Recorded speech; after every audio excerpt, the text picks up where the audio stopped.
Hello and welcome to Everyday Linux User. We are continuing the theme of XFCE based distros, and today we are looking at SparkyLinux 8, the Seven Sisters, which is the latest SparkyLinux stable release, released in 2026. The Sparky installer is the Calamares installer, which it differs from both the Linux Mint and the Linux Lite installer. It's a very good installer. Everything's linear. You choose where you're from, enter your username, pick the drive that you want to put Linux onto. It's the standard as far as I'm concerned when it comes to installers. I think it's my favourite one. But you can see here I've installed SparkyLinux, and when you first install it, you get this welcome screen here, and it's got a home page, App Center, forums, upgrade, wiki, about. You can see what's there. We're not going to do anything with this. We're just going to close it. And so this is the base SparkyLinux desktop, and it's based on Debian. And this version, I believe, is based on the Debian stable branch. And so what we're going to do today is the usual things. We're going to check out the hardware, the software, how easy it is to install new software, any extra features that SparkyLinux might have, and what sets it apart from other distros. So as I say, it's based on Debian, and if we go down here, is the internet connected? Yes, it is. We go down here and you can connect to your Wi-Fi easily enough.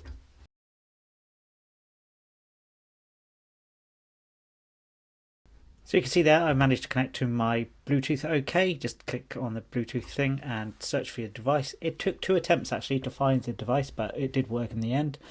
Printing.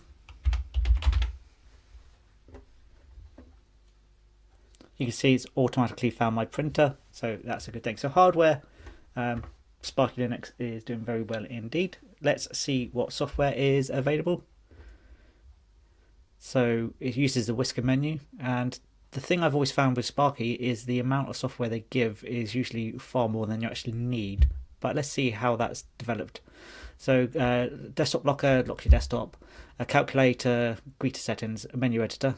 All these are fairly fine. Mousepad, which is a text editor.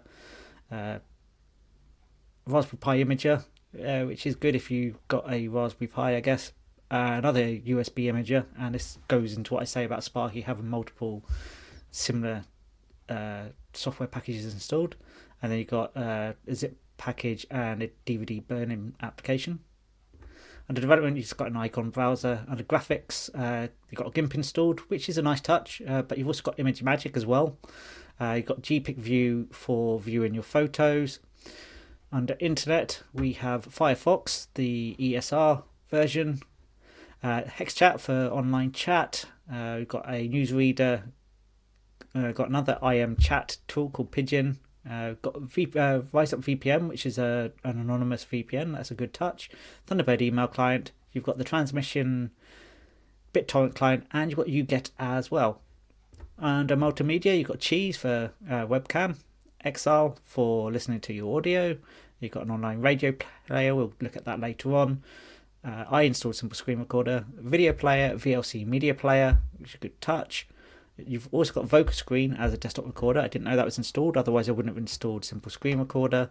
And I saw earlier that XFBurn is there. And then under Office, you got the full LibreOffice suite and a PDF viewer. So actually, based on what I said earlier, they've trimmed down the software to actually a decent array of software. So I'm not going to grumble with what they've given you there. It's actually a good set of software for most people's needs. How do you install other software? Well, they've given you the Synaptic Package Manager for installing software, which is kind of basic. And that doesn't appear to be loading for me.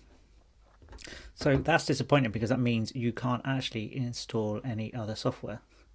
To get around the issue, this is what I had to do. I had to install via the terminal emulator sudo apt install mate polkit. And then what I did was I went into the startup. So this is session and startup.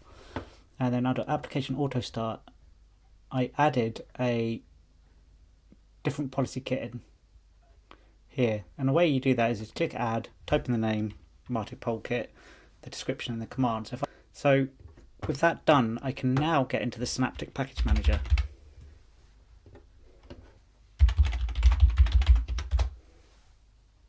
Like this, which means I can now install packages. Now these are just going to be plain Debian packages, so if you're looking for things like Spotify, you're not going to find them. Actually, you are. There is of course, there's a native Debian Spotify client now. Steam will be there. Steam installer, but not everything's going to be there. So, if, like Google Chrome, that's not going to be there. So let's look at the other tool that came with it, which is the Aptus App Center, which now also runs. Now I've added the policy kit in.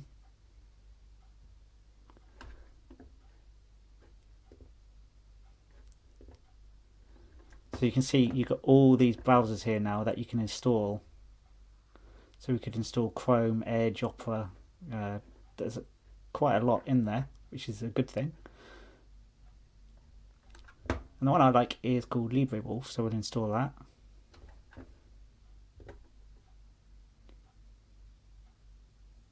Oh, right, so it's open to terminal and you can see it doing it now.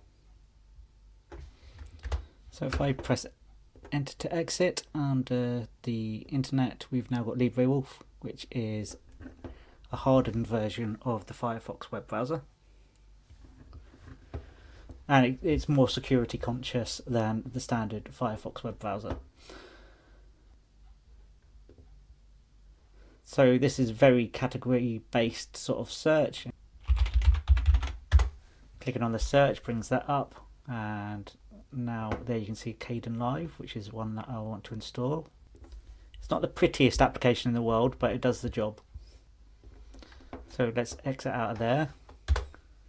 Okay, so now we have software installed. Let's have a look at some of the other things that come with Sparky.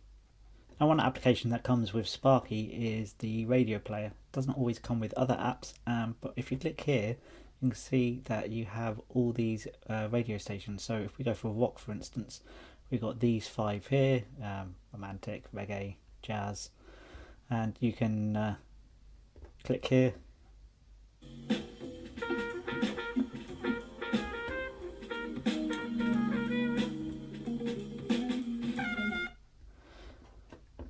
And that's how the radio player works. So that's quite a nice addition. So let's look at the customization. Now, one thing here is you don't have the quick launch icons down here. You can add them in, of course, yourself. You can add things to your panel. So for instance, if I want LibreWolf, I can add to panel like that. And then right click and move. And we just drop that in there.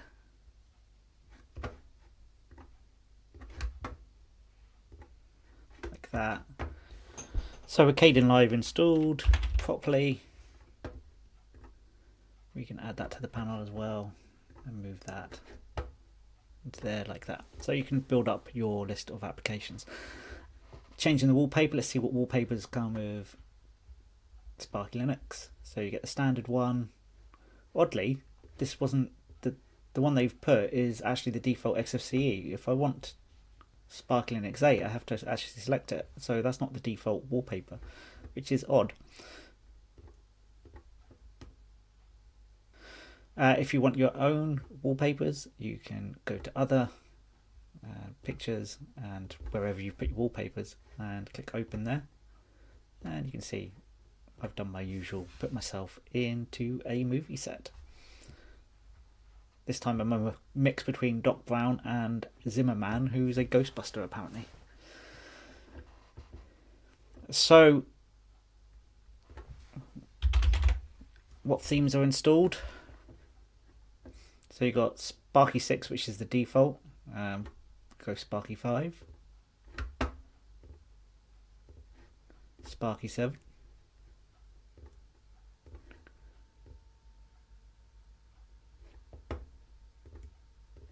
They're all much of a muchness. There's quite a lot of themes installed, and it's up to you to choose the one you want. Of course, you can do the add and search for a theme that you've downloaded from the internet.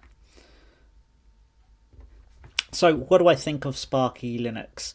Well, every time I install SparkyLinux, I always feel like there's one thing that lets it down. So previously it's always been a multitude of applications that they install with. But in this case, this was so close. I mean, it had Debian with all the extras working, like your hardware was working, and then it let itself down by the Polkit not being working.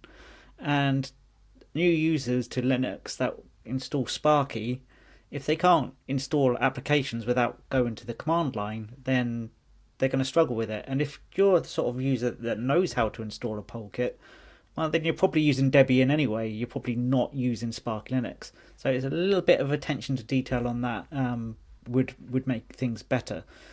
Now, other than that, SparkyLinux was easy to install. Most things worked okay. The selection of software that comes with it is okay. The software tool Aptus, it does the job, but it's not brilliant. Would GNOME Software Manager work better? But when you see Linux Mint with XFCE and the software store that comes with that, it's chalk and cheese with what comes with SparkyLinux. So Mint is ahead of the game on that. So yeah, would I recommend SparkyLinux?